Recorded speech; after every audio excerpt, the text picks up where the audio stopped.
Continuando então a nossa série de vídeos sobre o Plano IN, agora eu trouxe novamente esse livrinho bonitinho aqui que nós começamos a ler ele em março. Essa foi a leitura de março do Plano IN, e se você ainda não está lendo nenhum livro com a gente, se você está chegando agora, não tem problema nenhum, o Plano IN é gratuito, o link aqui do grupo vai estar na descrição desse vídeo, então você pode entrar e você pode dar sequência nos livros que nós estamos lendo juntas. Mas como eu sei que tem muita gente aqui que tá lendo comigo, tá seguindo o cronograma bonitinho, certinho, eu resolvi voltar mesmo agora estando em abril, né? Para a gente conversar então sobre essa leitura de março. Eu acabei fazendo o primeiro vídeo início de março, depois eu não consegui dar continuidade, mas eu resolvi ler ele inteiro por primeiro e depois dividir em grandes temas para a gente conversar, certo? O nosso primeiro vídeo, se você não assistiu, volta ali e assiste. Nós trabalhamos basicamente até a página 25, mais ou menos, né? Pegamos a introdução, certo? Agora, eu quero falar com vocês da página 30 em diante. Essa página 30, ela dá início, né? Não tem uma sequência dividida no livro, mas ela dá início à fala sobre o amor real e a questão da individualidade dos dois parceiros, né? Afinal de contas, aqui estamos falando dos parceiros invisíveis. O autor está se referindo constantemente à mulher e o homem dentro de um relacionamento. Aqui nós não temos questão de, por exemplo, um relacionamento homossexual, um relacionamento entre dois homens ou duas mulheres, né? Ele até cita alguma coisa no final sobre isso, mas num sentido muito de análise. O relacionamento que nós estamos trabalhando aqui é um relacionamento amoroso entre um homem e uma mulher, né? E as dinâmicas que envolvem tudo isso. E eu não sei o que vocês sentiram, quem aí conseguiu ler todo o livro, ou tá pela metade, tá ainda lendo, o que vocês sentiram ao ler esse livro? Eu confesso que eu imaginava que a leitura dele fosse um pouco mais tranquila. Não achei uma leitura tão fácil assim. Eu achei ele longo, em algumas partes um pouco repetitivo, e assim, longo que eu digo, não no tamanho, né? Porque ele é um livro titiquinho, mas longo no sentido de poucas divisões, assim, ele pega um tema e ele vai longe com aquele tema, né? Ele não divide muito bem, a gente tem que mentalmente ir dividindo. Eu fui várias vezes colocando riscos, agora é outro assunto, porque ele vai falando, vai dando sequência.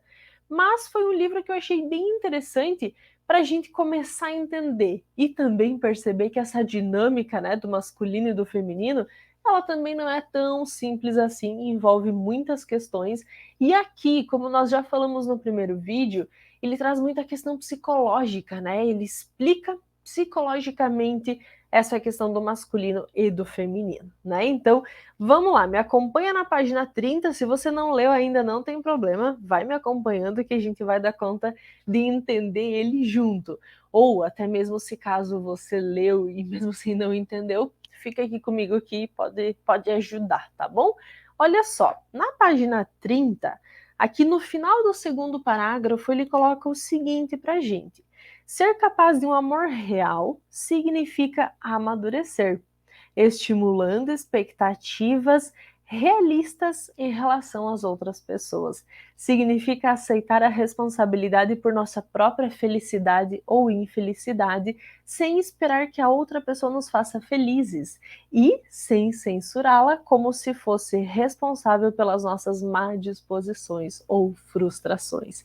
Eu achei essa parte tão maravilhosa, porque às vezes a gente fica muito naquela, né, assim, eu não estou completamente feliz. E aí já começa a vir um monte de questionamento, ou às vezes a gente ouve muita coisa nesse sentido, né? Fulano não tá te fazendo feliz, termina esse relacionamento, termina esse casamento, se separa.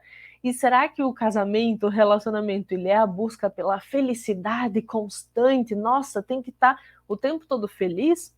Ou o amor real, ele se baseia muito mais na superação dessa expectativa da felicidade e na aceitação por nossa própria felicidade ou infelicidade, como ele fala aqui. Eu achei essa parte muito maravilhosa e eu trouxe para a gente conversar agora por primeiro. E aí, logo em seguida, ele vai falando muito sobre a projeção, né? Aquela projeção que nós conversamos já no primeiro vídeo. Quando eu projeto a minha ânima, lembrando que ânima é aquela parte feminina que está no homem, certo? Que nós podemos chamar do yin do homem, né? O feminino dentro do homem, e o ânimos é aquela parte masculina dentro das mulheres, né? Que nós podemos chamar que é o nosso yang. E muitas vezes a gente vive nesse yang excessivo, nesse ânimos excessivo, sem nos darmos conta disso, né? E quando a gente fala sobre isso, chega a ser desconfortável conversar sobre isso. E aqui, a partir da página 31 em diante, ele vai começar a mostrar pra gente como essa projeção do ânimos desse masculino que deveria estar mais internamente, né? Que deveria estar controlado, que deveria ser benéfico, quando ele não é controlado, quando ele não é bem visto, bem estabelecido, ele toma conta de tudo.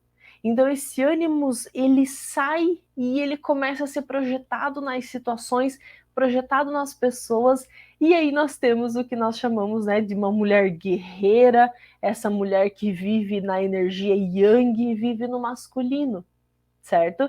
E aqui na página 31, ele vai falar, olha só, a maior parte dos relacionamentos de amor começam com projeção. Ou seja, a projeção daquilo que está internamente em nós, ela é válida e ela vai acontecer e a gente não vai poder fugir dela, né? Isso que ele fala aqui. Ou seja, o meu ânimos, o meu masculino, ele tem uma determinada função na minha psique e ele vai ser projetado no homem.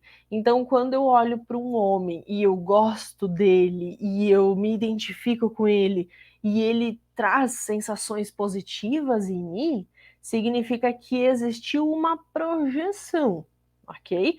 A mesma coisa com o homem.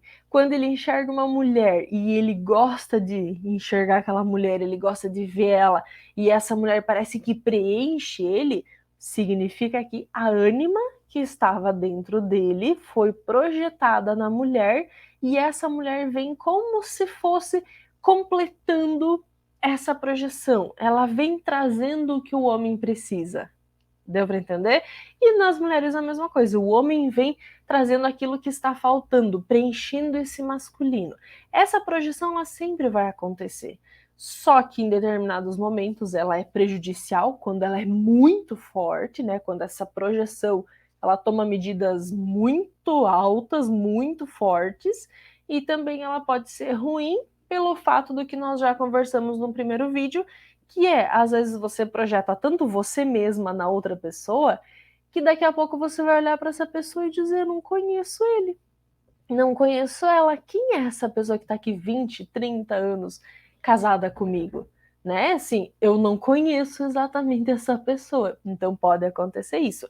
Existe uma questão de controle, que é o que ele vai trabalhar na página 31 em diante, ok? Vamos seguir. Olha só, ainda na 31, ele fala o seguinte: quando nos apaixonamos subitamente por alguém, podemos ter a certeza de que alguma projeção entrou em jogo. Que é isso que nós conversamos aqui, certo? E aí ele vai falando, ele vai contando aqui as histórias até mesmo de Júlio César, né? Ele vai seguindo. Beleza, chega na página 35, o que ele fala? A alma de um amante vive no corpo de outra pessoa. Essa projeção, ok? Então faz sentido quando a gente está muito envolvido com alguém, porque a gente projeta o que está muito dentro da gente naquela pessoa. Infelizmente, na página 37, ele só conseguiu experimentar a sua própria alma através da projeção. Porque é difícil a gente saber o que está morando dentro da gente, né? É muito difícil a gente ter noção do que tem na nossa alma, no nosso espírito, o que está dentro da nossa psique. É muito difícil a gente saber isso. A gente só vai se dar conta disso quando a gente projeta em outra pessoa. Então, às vezes, eu tô achando que aquela pessoa é um monstro, eu tô projetando uma coisa ruim naquela pessoa. O que isso tá querendo falar sobre mim mesma, né?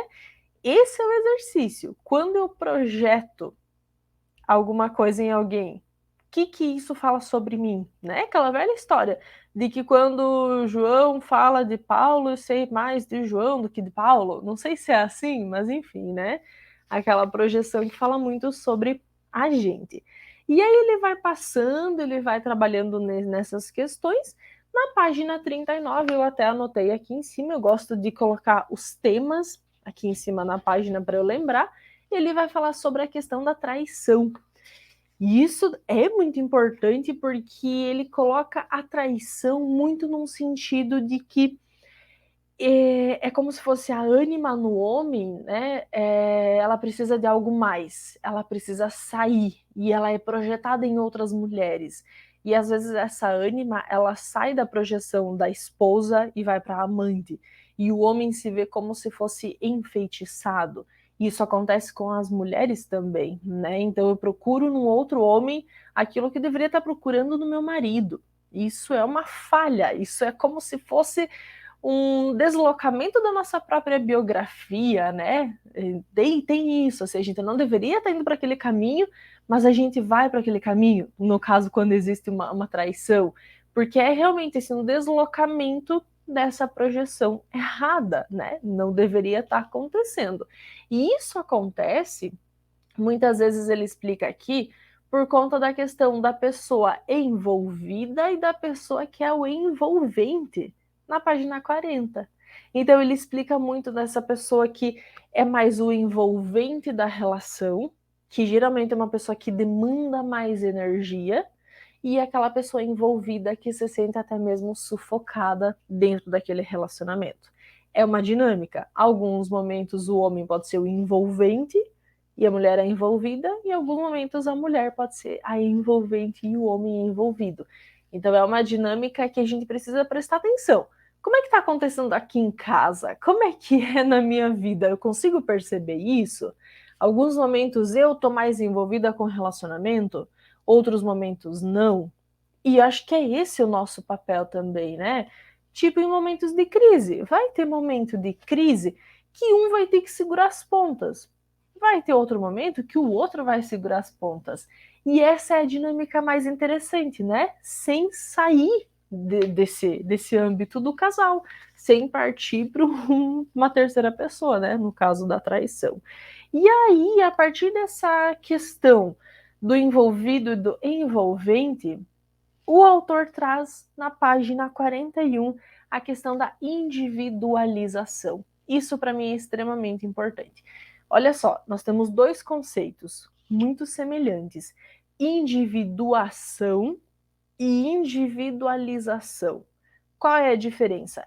Individuação é quando a gente vai nos diferenciando, a gente vai amadurecendo, a gente vai crescendo, a nossa alma vai criando corpo, ela vai criando substância e a gente vai se definindo. Isso é uma individuação. Individualização é quando a gente se separa um pouquinho. É quando a gente diz, eu preciso ter o meu momento, eu preciso fazer as coisas que eu gosto, eu quero ficar aqui sozinho um pouquinho. E isso ele vai trabalhar muito num sentido de a individualização, ela serve para amadurecer o indivíduo, ela serve para individuação. E aí ele vai trazendo, né, que o relacionamento consiste na união de duas pessoas, mas requer a acentuação de uma personalidade individual. E aí, um pouquinho mais no final da página 41, ele diz a importância do desenvolvimento psicológico individual, ok? Então a gente precisa ter a nossa individualidade. Também não dá para trabalhar com a questão do feminino e do masculino, né, do relacionamento, o tempo todo voltando para outra pessoa. A gente tem que ter gosto pessoal, a gente tem que ter tempo para a gente mesma, momentos a sós, a gente tem que ter aquilo que define quem a gente é, né? Não somos somente o relacionamento. Eu achei isso muito maravilhoso, muito importante. Na página 42, ele vai falar sobre a necessidade do desenvolvimento individual que não invalida o relacionamento. Somente seres separados podem relacionar-se. Agora, se você é só esposa, se você não estuda, se você não trabalha, se você não cuida das suas coisas, se você não tem uma vida particular, dificilmente você vai também ter um relacionamento saudável, né? Acho que isso é extremamente importante. E agora nós chegamos no capítulo 2. Tu vê todo esse assunto aqui, primeiro capítulo. Então, realmente é muito conteúdo para a gente trabalhar. E aqui no segundo capítulo, ele vai falar muito mais sobre a percepção do masculino interno, do feminino interno, essa dinâmica, inclusive, do ânimos, da ânima, essa questão que rege o relacionamento e como isso pode ser benéfico e como isso pode ser também prejudicial, mas como a gente trabalha com essas duas coisas, como a gente cura o masculino ferido, o feminino ferido, mas isso eu vou deixar para conversar com vocês no próximo vídeo, no terceiro vídeo dessa série, desse livrinho tão poderoso que nós lemos juntas, ok? Me conta aqui se o que eu falei até agora fez sentido para você, se tá ficando mais fácil entender o livro com esses vídeos. Enfim, me conta o que você está achando desse processo todo, tá bom? Um grande beijo e eu vejo você daqui a pouquinho no próximo vídeo. Até!